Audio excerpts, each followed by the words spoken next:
Hello and welcome to Super Lady Hero Hour, brought to you by Fanversation. I am Yael Tygiel. This is the wonderful Kay-B. Hello, welcome. Hello.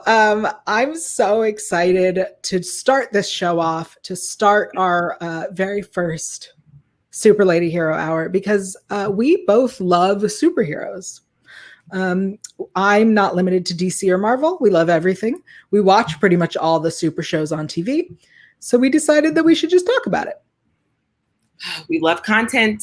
We love superhero content. We love comics. We love all of the things. So let's just dive right in because we have some incredible things to discuss, mainly yesterday's huge and beautifully ran DC FanDome.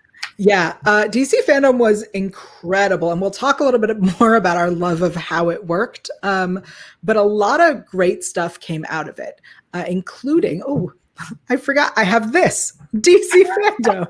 DC FanDome. Oh my God. Also, what you guys will soon realize is that Yael and I are two type A personalities, which is why we enjoyed how DC FanDome was ran. Yeah, we really did. So let's talk about the first big news that came out, I guess, the trailer for Wonder Woman 84. I was very excited about this. I really loved the first Wonder Woman movie. I can't wait for another Wonder Woman movie. And I say that like I'm waiting for it because I don't know that it's going to happen. Well, I mean, yesterday they did announce that they're definitely sticking it out for a theatrical release. So, I mean, while Patty Jenkins did not specifically say this, what that meant to me is that they will push it back if need be, if it's not safe. I think they're waiting to see how these other films do. Cough, cough, New Mutants, maybe, and something else. But I will say, I don't know. This actually, I'm so excited about this film. This was the most anticipated film of 2020 for me personally. And this might be the first film I do see in theaters when it comes out. But I'm hoping what that looks like is a press screening where they only let 5 of us go. And, I'm in a full hazmat suit. I don't know what that means, but. I love that you are excited to see it only in the safety of other press. I'm like, listen, I just have to be safe if I'm going to do it. Because I kind of feel like if they're going to open up the full theater, like, I don't know that I can do that because, I mean, just seeing it with a bunch of people where it's like 65, I feel like the press circle, we kind of know what we have to do in order to kind of see these films and kind of maintain this livelihood of sorts when we write about it and report on it and do our video coverage. But yeah, I don't know. But I will say, because Chris Pine is my favorite Pine, which if anyone is following me on Twitter, they know that because I love him. He is my number one Chris. His comedic timing in this trailer still holds up. Like, I mean, I was like, yes, Chris. Yes, new gold suit. Will Cheetah be good? Yeah. Let's talk about Cheetah for a second. As anyone knows, I love cats. So cat villain, I'm down. But I was not in the trailer. This is the first time we kind of see her as Cheetah. I thought that she just wore cheetah things. It looks like she turns into a cat. Yes. I am almost positive she does based on Diana's reaction when she's like, oh no, what have you done? And it was like, yeah, I think she may or may not have taken some sort of serum. I'm hypothesizing because I don't know anything about Cheetah from the comics. I will say that. But maybe she takes some sort of serum or has some sort of DNA altering shift happen and she turns into a cheetah. So I don't know. Like, I have been on the fence from the beginning in terms of like Cheetah as a villain. I'm not sure, Kristen Wiig is great in comedic roles. She's doing something new, which I always stand. I will always want women to do. Try something new, broaden your horizons, like do this great thing in your career. But based on that CGI Cheetah, I'm like, I don't know. I don't know, but it doesn't matter because I'm still definitely going to support. I'm definitely still going to watch. But yeah, you bring up so many great points. One of my favorite Kristen Wiig performances is from Knocked Up, where she is kind of a serious role. It was, I think, one of the first times I saw her and didn't even realize that it was her. And it's a tiny, tiny role. For those who don't remember it, don't worry, it's very small. But oddly, Bruce Willis was known for comedy when he got Die Hard, and people were like, he can't do action. So I like to bring up that nugget because I do believe that she can do it. But again, I was not aware that she turns into a cat, and I'm torn because I love cat people. I do, but also I wasn't expecting, that's not what I want out of this role. Is that weird? Like I always want cat people, just not at this moment. Because I'm like, did you just want her to walk around in like cheetah print fur the whole film? Like what? Like, what was the option? I guess up until this trailer, every time we saw her, she had jacket with like cheetah, right, or like a dress, and I thought that she was a villain, and that was her thing, was that she like wore these things, and that maybe anyway. I wasn't expecting it, and I'm okay with it because I like cat people. And because you want Kristen in this role. Listen, I'm not saying she can't do it. I'm gonna have to shift my own mind because I love her so much in those comedic roles. Mm-hmm. But my concern mostly is with the CGI cheetah. Like that we caught a glimpse of, but also it was dark, and maybe that was intentional. I don't know. Like it was like a night scene that we saw her in her full cheetah glory. So I don't know. Right. Another not trailer, but footage, I guess, that came out was Suicide Squad. We got a behind the scenes thing and a roll call. So that's what we received. Thoughts on the Suicide Squad? I knew, like I had heard that the cast was stacked, and they were really trying hard, I feel like, over the last year and a half or so to really kind of keep everyone under wraps. And so like, while I knew Idris was going to be in the film, I personally had no idea what character he was going to play. So for, this roll call in particular was great for me because we saw some of like the returning favorites. I mean, obviously like Joel Kinnaman is back. Viola Davis is back as Amanda Waller. Like we know who's coming back. Jai Courtney's back as Captain Boomerang. But Idris is playing Bloodsport. And I'm like, oh my gosh. And even he kind of confirms, because she wasn't in the roll call, but later on in the panel, he confirmed that Storm Reed is going to play his daughter. Right. And I was like, yes, because I'd heard she was going to be in the film. And then when she wasn't in the roll call, I was like, dang, well, what happened to Storm's role? And was that, kind of not true? But it's a really great point. I will say, I remember when the first movie was like this character and this character and this character, and then they each had like a line and then left, and it was not about them. And now you're just going, but what if we do that 3 times as large? And so I worry that the amount of people they've brought in means we're not going to get as much of any of them. I think that it's going to be a lot. They're going to be cameos at this point. Pete Davidson, what is he doing there? Yeah, Pete Davidson is in this film. I'm actually not as concerned about the size of the cast because I do feel like James Gunn has a history of working with like larger ensemble casts on screen and trying to give them kind of some sort of agency. What I do appreciate, which he also mentioned, was that, kind of he had mentioned during the panel that he was really excited to write for Harley Quinn in this film. And I'm actually excited to see her evolution because I feel like every single film in the DCEU that we've had, Margot Robbie as Harley Quinn, she's just like elevated. elevated. So I'm excited about that. But I'm hoping since this is now going to be what they called a 1970s war film, I'm hoping there's a way to utilize every character in a meaningful way. I mean, I think you do bring up some valid points, because there are at least, I don't know, at least 5, maybe more characters than the original Suicide Squad. It's hard to remember how many people were in each. But yeah, I'm really, really hoping, because I feel like in the first one, it was really the Will Smith show, like in a lot of ways. Yeah, I think you have such a positive outlook on this. Look, after seeing Birds of Prey, like, I want more Harley Quinn. And after watching the animated series, like, I just want more Harley Quinn.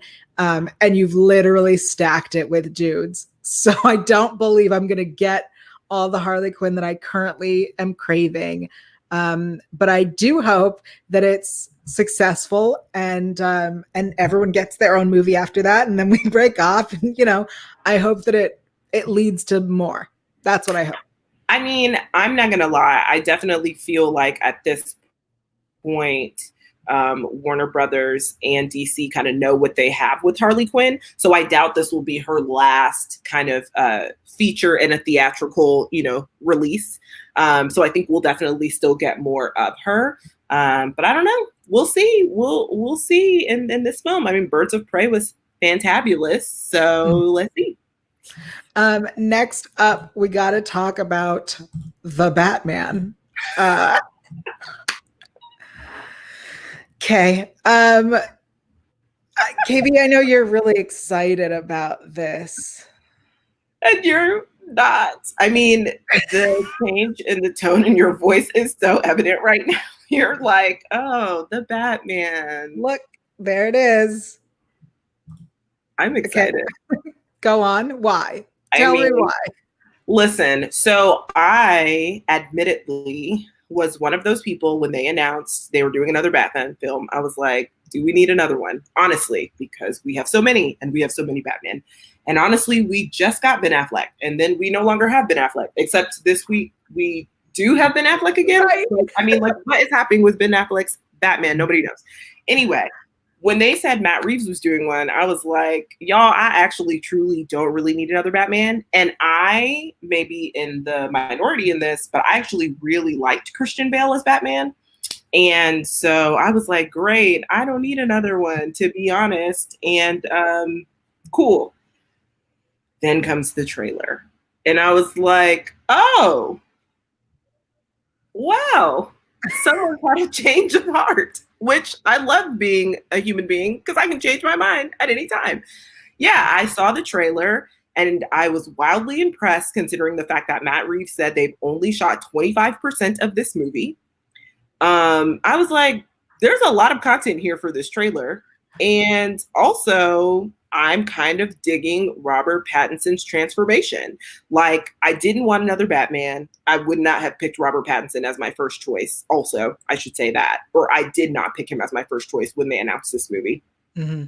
So I've been curious to see what he's going to do. And not because I don't think he's, a good actor. I actually do think he has a lot of range that people don't know about, because they're constantly just comparing him to his character in Twilight.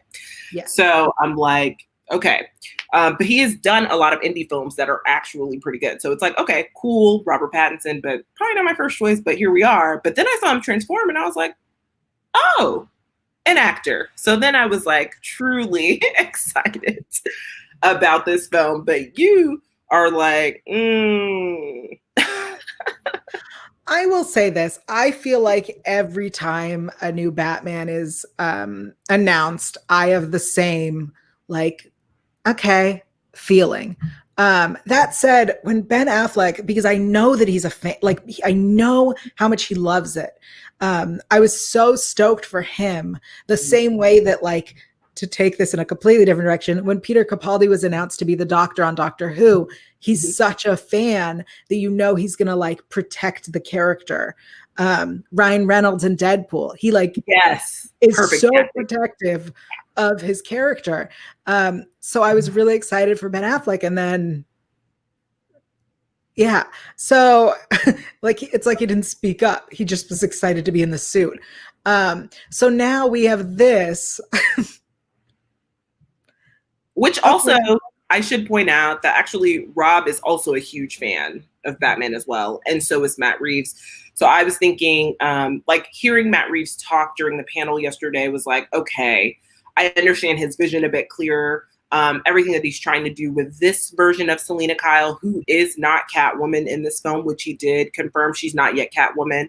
You know, this is not an origin story for Batman. He's been Batman for a couple of years now, so we don't have to go through that again, because literally every time we get a new Batman, I feel like we're getting an origin story.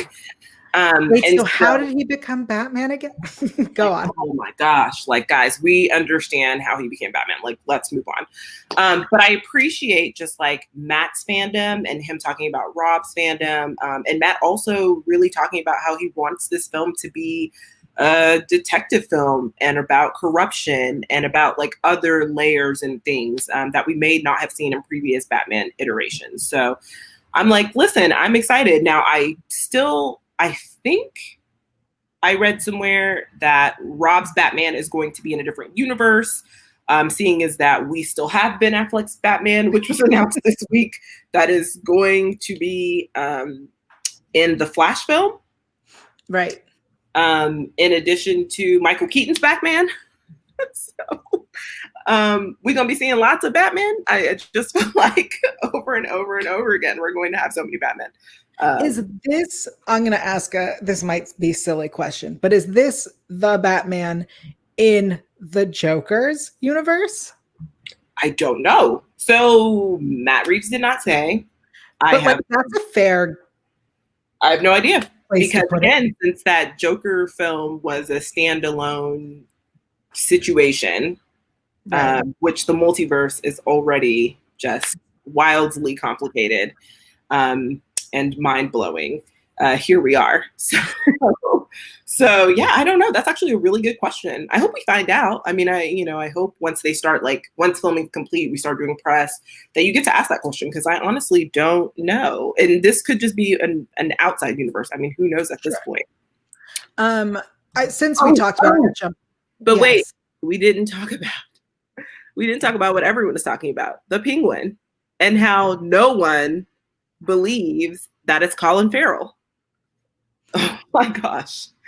It's honestly, the footage felt like there are too many villains.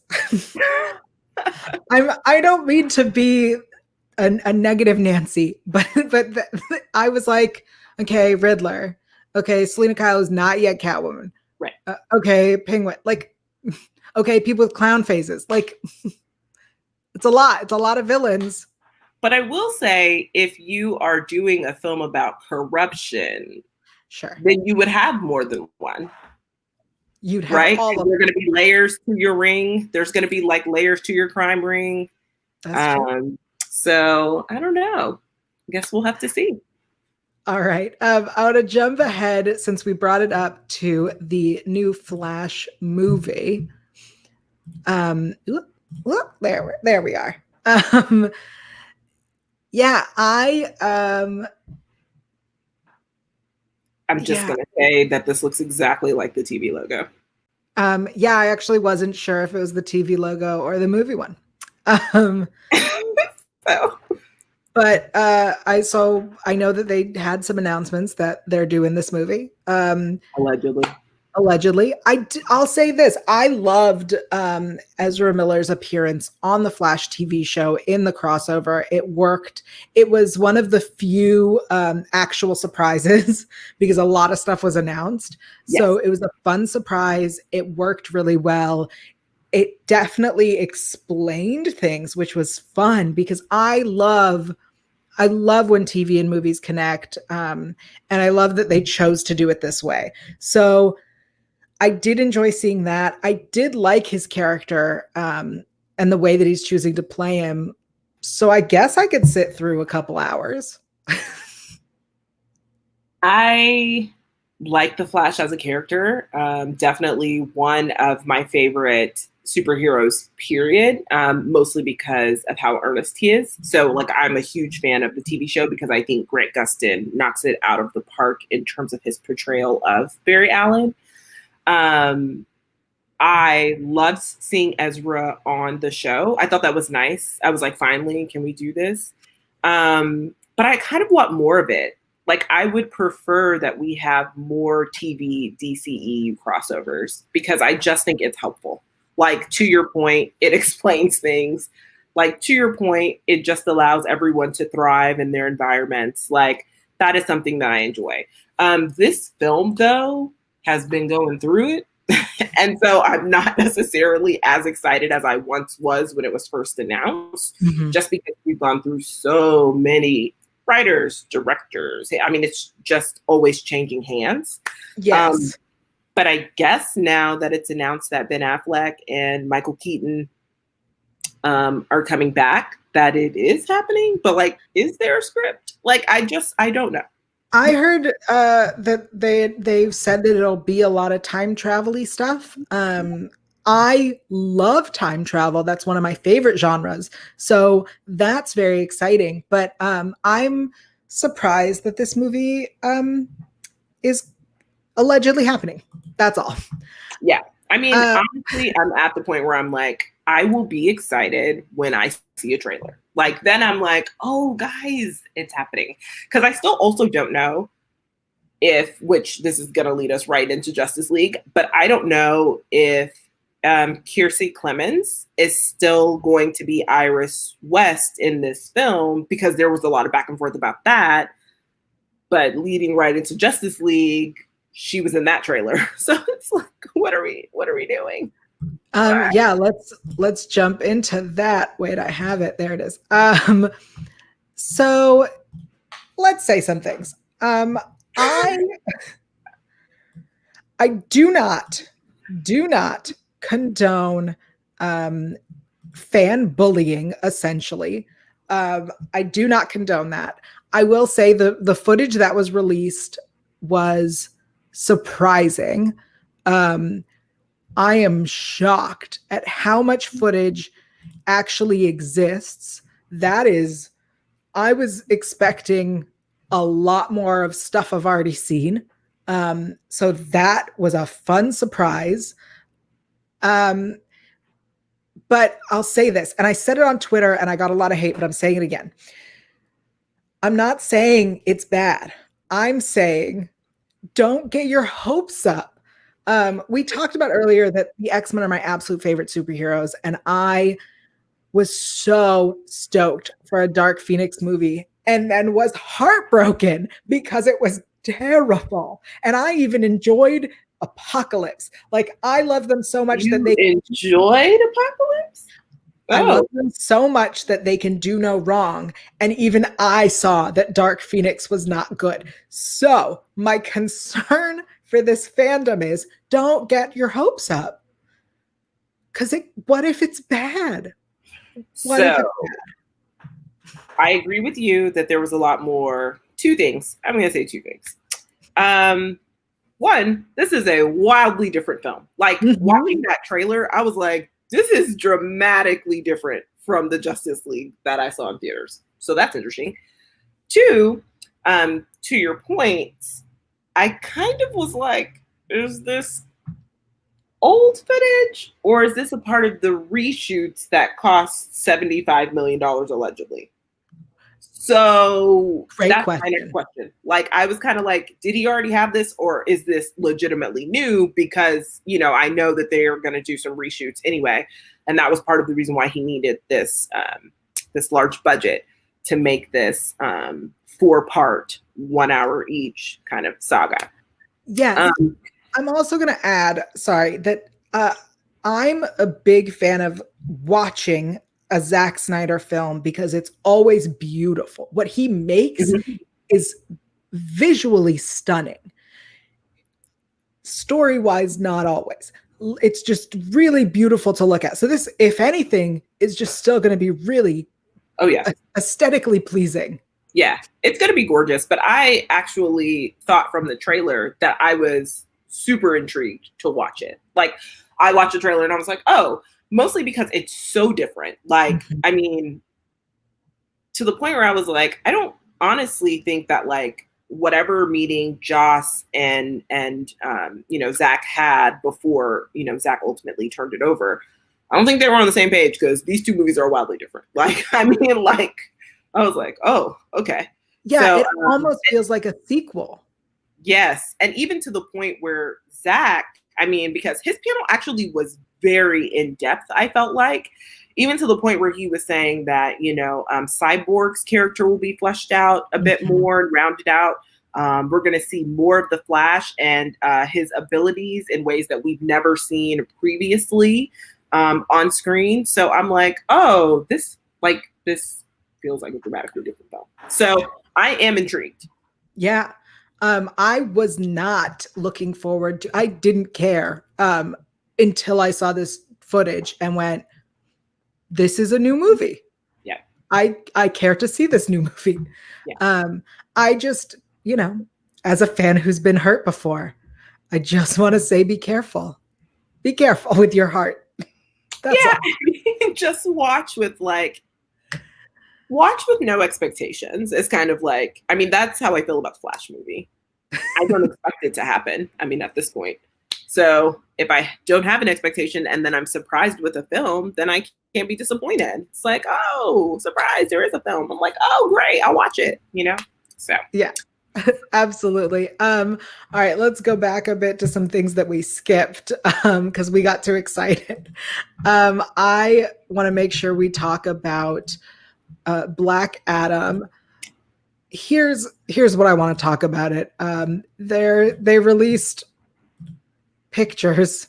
It was like an interactive. They were like interactive concept art, which actually looked really cool while they were doing it on screen. So shout out to me. No, I can't. Did that help? Did that help at all? Great. Yeah. It's great. It looks great on this. On my screen, it is so dark that you could just see the lightning on the A. Yeah. I'm excited. I like The Rock. He's great, but this is what we got. So we got more than that. No, what we got was, because I love the interactive art. It actually looked really dope because he worked with Boss Logic on it to create like a little like interactive scene of like how Black Adam came to be. Yeah. Either show us footage or don't is how I feel.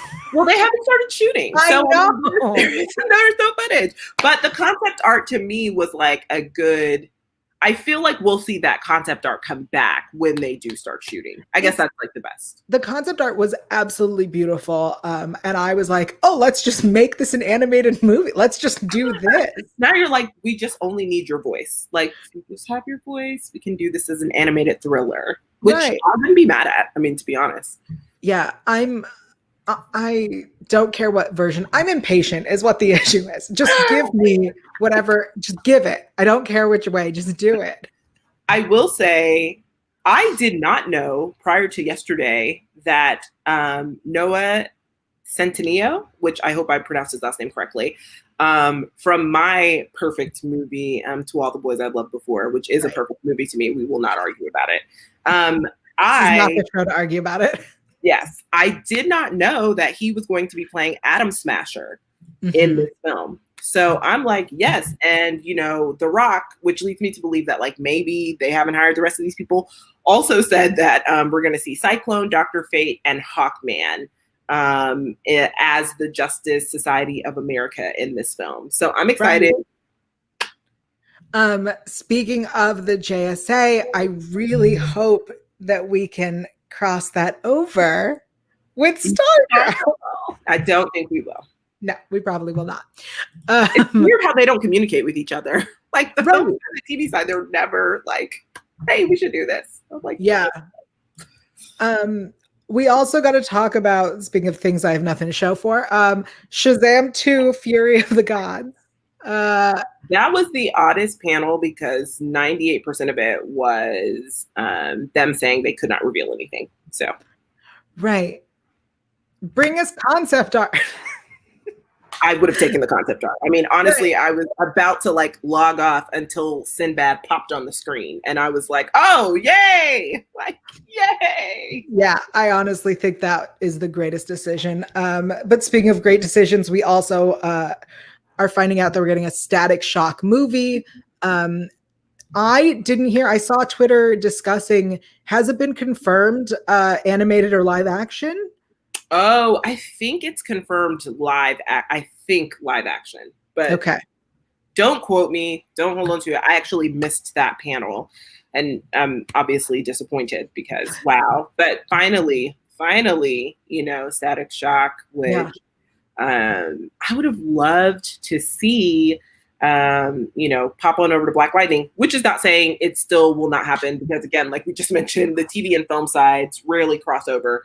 Except for that one time last year. So hopefully, maybe we'll get to see Static Shock on Black Lightning as well, the TV show, because I would love that. But yes. So we got Sinbad, we got the name, Shazam.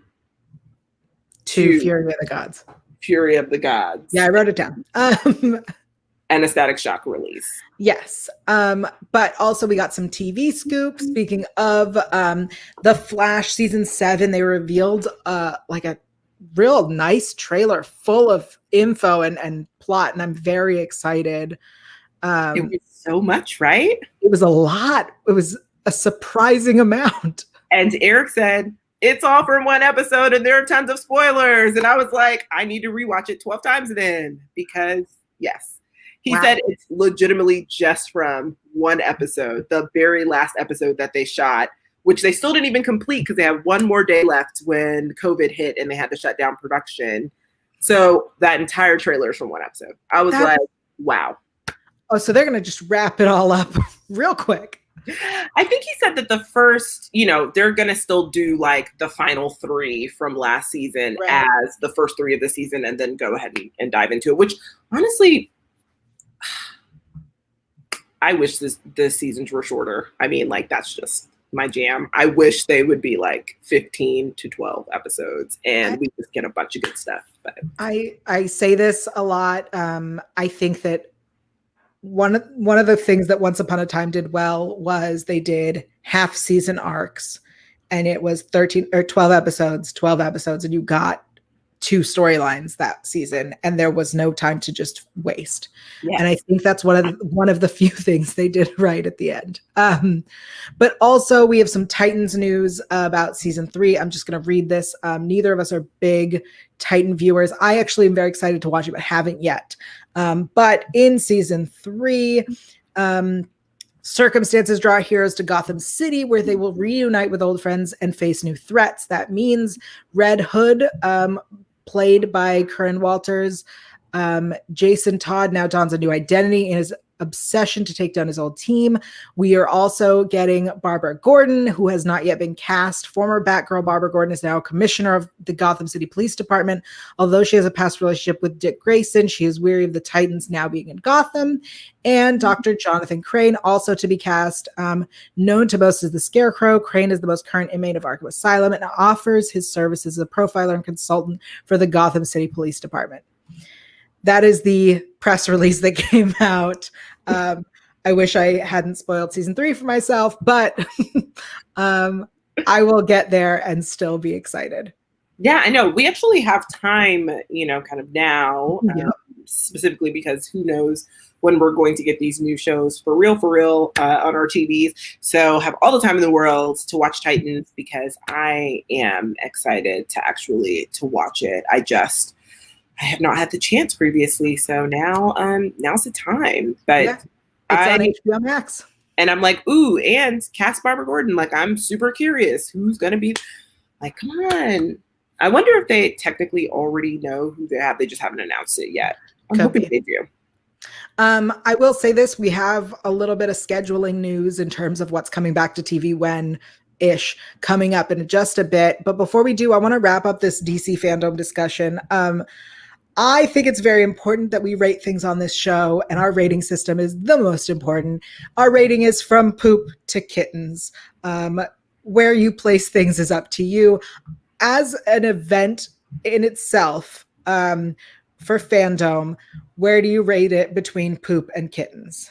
Oh, I mean, of course, the way that this event was ran, you and I speak a lot about organizational value and how that just elevates your events like to the 10th power. And what I can say is that Warner Brothers is top notch when it comes to this. Honestly, their events are so seamless. So definitely Kittens for me. Raining Kittens for sure. Like, Okay. I definitely feel like it was just an extraordinary event. And like at the end, I was tired, but I was so excited because everything ran so seamlessly. Everything was on time. I should also say that. And then they actually gave exclusives. Like, I mean, like, sometimes you go to these events and they don't give you as much content as you're hoping for. But I really felt like overall, as a whole, they really did give us a lot. I agree with you. I also am giving it Raining Kittens. I think that this was sorry, I love kittens. I think that this was a well-run event. It definitely set the bar for what all of the other events should be going forward. It was a properly produced show that they put on the internet and made you feel like you were at a con. And that has yet to happen. And it's so disappointing that San Diego did not do this well.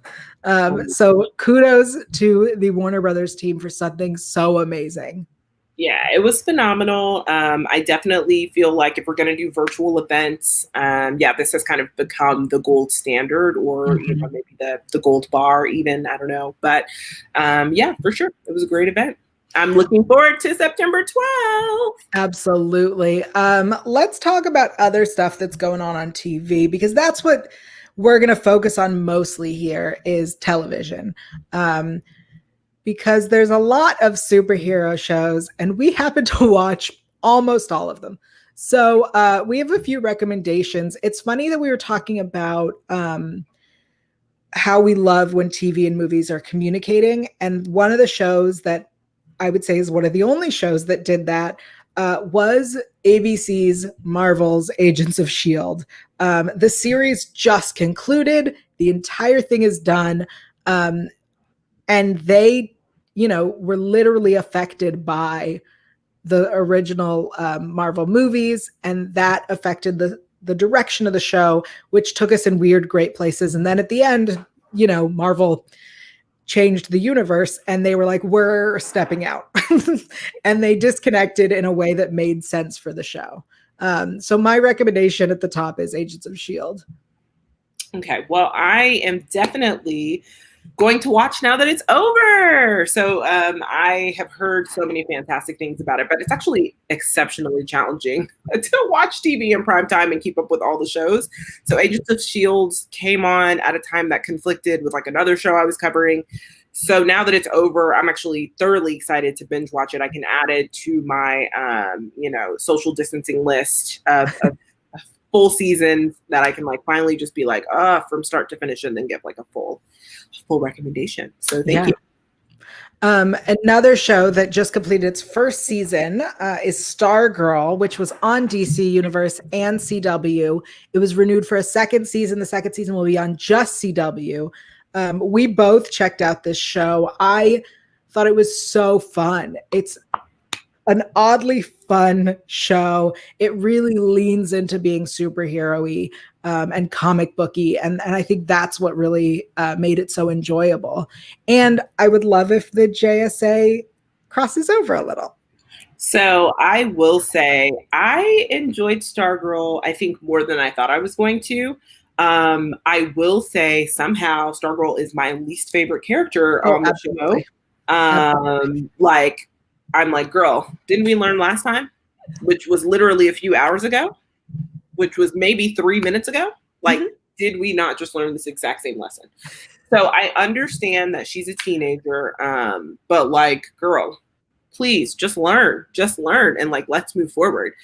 So she was probably my least favorite character, but I still enjoyed the show overall. I thought that what they were able to do, which is sometimes harder on CW shows, and maybe this worked because they have less episodes, is they were able to stay kind of within that storyline very well. Like there was no veering off into other territories that did not make sense. They stuck to what the main threat was and what the plot points were. And I was like, finally, a dream come true. Like a dream come true is to just watch a show all the way through for the season and not be confused about where it's going. We knew exactly where it was going. And I was like, perfect. I like that. Sometimes I do enjoy watching shows where I don't know where it's headed if that overarching theme is still being weaved into every episode.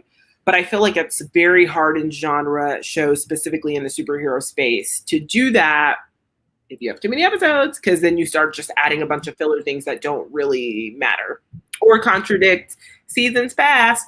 So hopefully Stargirl stays on this track with season 2. It was was it 10 or 12 episodes? It was 13, I believe. Okay. Well, hopefully they stick within that same amount of episodes. I agree. And when where it ended in season 1, I hope we pick right back up with in season 2. That cliffhanger that we got in like the last 40 seconds, I'm hoping we get again. Which also I was thrilled, so I'm not going to say it, but whoo! I was like, oh yay! You know. So. Yeah, I agree. I totally agree.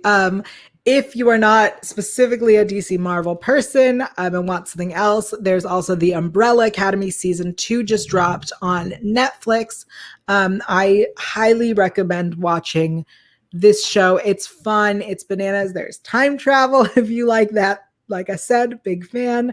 And the characters are fun. Parts of it are goofy. I was not familiar with the graphic novel before or the comics before, and I still really loved it and enjoyed it and kind of got obsessed. Well, I'm going to have to check it out. Yeah. Because I gave it a run. When season 1 came out, it was not for me, but I can always be persuaded. I mean, when it comes to content, we watch so much of it because we're covering so much that I frequently go back to things and then I'm like, oh, okay. I like this now, or it takes me like 5 or 6 episodes before I'm like really invested. So I'll add it to my list. Yep.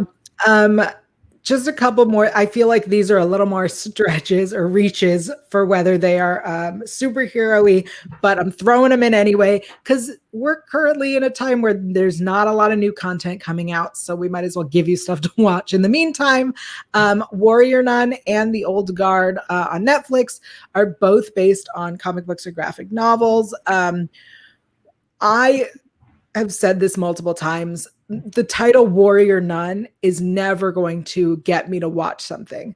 So I was like, this sounds, but it's really great. And The Old Guard was a surprise for me. I thought I wasn't going to love it, and I really did. And I can't wait for more because there's definitely going to be at least another one. They better make another one. Like, I'm going to riot if there's not another Old Guard. I mean, honestly, it's based on a comic. I did not read that particular comic. I would still consider those beings to be superheroes because they are indeed trying to use this immortality for good. Right. And, even though it comes at a cost and even though people will try to manipulate them in every sense of the word, I mean, like, we all know that story, but I thought it was so good. I thought the action was really good, and I think it can go a lot of places in the sequel, and I'm excited for that. So, Netflix better go ahead and announce it because we need another one, period. Another Netflix superhero themed film is Project Power. This is, I describe it as limitless, but instead of like brain power, it gives you superpowers. Right? It's literally limitless. Yeah, you take a pill actually, yes. Except, so I had like a few concerns with Project Power because I actually just watched it on Friday with one of my friends doing like a little Netflix party. And I don't know, for them to like be so gung-ho about these pills, which literally can either A, kill you or you get 5 minutes. I was like, the risk is not worth the return on investment. Like, either I'm going to die if I take it because you don't know if you're going to get a bad one, or I'm going to get a good one and I'm going to be a superhero for 5 minutes, but I'm probably still going to die because someone is after me because I took that pill for 5 minutes. So really, I was just like, what is happening? Like, I mean, the other part is that when you take a pill, and even if if it's a good one and you get the power, there might be consequences to that power. For example, if you're set on fire, you will then have burn marks. yes, or you just will burn to death, like, potentially. Right. Like, so what is happening? I just was like, guys, I don't know. And then I got to the end and I was like, okay, so is his daughter the source? Like, what is happening? Is their bloodline the source? Like, it just was not clear. And I was like, okay. Well, if you like people with powers, check that one out. Right. If you like confusion, check it out too, because I was confused like pretty much the entire time. I was like, what's happening? But I will say some of the action sequences are pretty cool. I mean, that's true. So coming up next is FanDome Part 2 on September 12th. And we will be doing another episode after that, assuming that TV news comes out of that. We believe that is the case. And so we will be doing our next episode. And then once superheroes resume airing, we're going to try to do weekly multi-episode discussions. So we want to cover at least the CW's Arrowverse, which I feel like we should never have named it that, but whatever. But speaking of the CW, I have some schedule announcements for anybody who might not know what's going on. There was a show on DC Universe called Swamp Thing. It got canceled. It only got one season, but it is going to be airing on Tuesdays this fall on the CW. And I want to say, this is with no information, that if it does well on the CW, maybe it will return for another season. There's no guarantee, but it's a chance. And then in January, our usual shows are coming back. We have Batwoman on Sundays, Black Lightning on Mondays, and The Flash and Superman and Lois are going to be on Tuesdays, which means we're leaving off a lot of shows. I don't know when they are returning, and I don't know when they're going to air. That's all the CW has put out. That also says January, which means they're going back into production now. So hopefully January. Hopefully. Like, I am like, Happy New Year, give us these shows. Hopefully. Like, that is what the goal is, but we will see how production goes. I mean, obviously, the most important thing right now is for people to be safe and for us to combat this pandemic. So that is top priority. And then after that, it is resuming our favorite shows. But I will say that I can say with the confidence of my own, not knowing any background information, but with the 90% confidence of my own, that on September 12th, we will be getting a whole bunch of TV news from DC FanDome. I mean, I just think that they realized, wow, covering TV and film in one day is too much. So like, we should definitely split it. I definitely think they were prepared to have everything launch yesterday, but I think they just realized it was too much. And honestly, it ended up being the perfect amount of panels in time. So I can't wait to hear about all the TV shows, because we should be getting Black Lightning news. We should finally be getting like our first full interview with Javicia about Batwoman, like strictly about Batwoman, because she was on a Boss Ladies panel yesterday, but hopefully we'll just get like all of the Batwoman content then too. And then everything else, maybe some Doom Patrol. I don't know. I don't know. I do know that there better be some Superman and Lois info. Yes. I would also love it if we get a confirmation one way or another about the Birds of Prey series, the Canary series that was supposed to happen. Either do it or don't. Just tell us. That's all. And maybe, I mean, it'd be really great if there's actual premiere dates for stuff, but that might be a lot to ask for in our current situation. It's really funny because Swamp Thing is definitely going to air because it already existed and aired.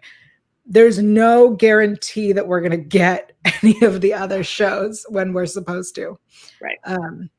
So one could only hope. But this is our new Super Lady Hero Hour series. And hopefully, we will be talking more superheroes, more ladies.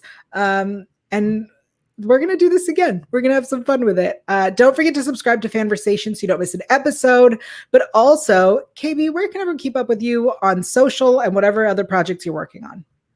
Yeah, so on social, you can just look at my handle right here. It's at the Lady Kay-B. That's on Instagram and Twitter. And of course, I do a lot of different things. If you want to check me out later on tonight, I will be on a Lovecraft Country live after show. It starts at 10:30 Eastern. So we will be diving into episode 2 entirely, answering some fan questions, and just going over this crazy, beautiful, wonderful show that is Lovecraft Country. And then I also have an interview with Michael K. Williams, who plays Montrose Freeman on the show. That will come out this Friday, right before episode 3 of the episode premieres. And then I have a lot of content around The Boys, which is hitting Amazon on September 4th, coming out as well. So this week, there's going to be an interview with Giancarlo Esposito that I am dropping. So what about you? Where can everyone find you, Yael? I'm everywhere at Yael Tygiel. It is written below, but I'm going to spell it just in case. YAELTYGIEL. I am on the Winona Earp Recap podcast on Mondays, followed by my stream on Twitch, twitch.tv/Yael Tygiel. I also do a show called Streaming Wars, where we talk about all of the things that are streaming for that hashtag show. And now we have Super Lady Hero Hour here on Fanversation. Please keep up with us so that we can tell you about all the stuff we're watching and we can, enjoy superhero TV together. Yes. And hopefully maybe just have some guests join us along the way as well for this journey on the Super Lady Hero Hour.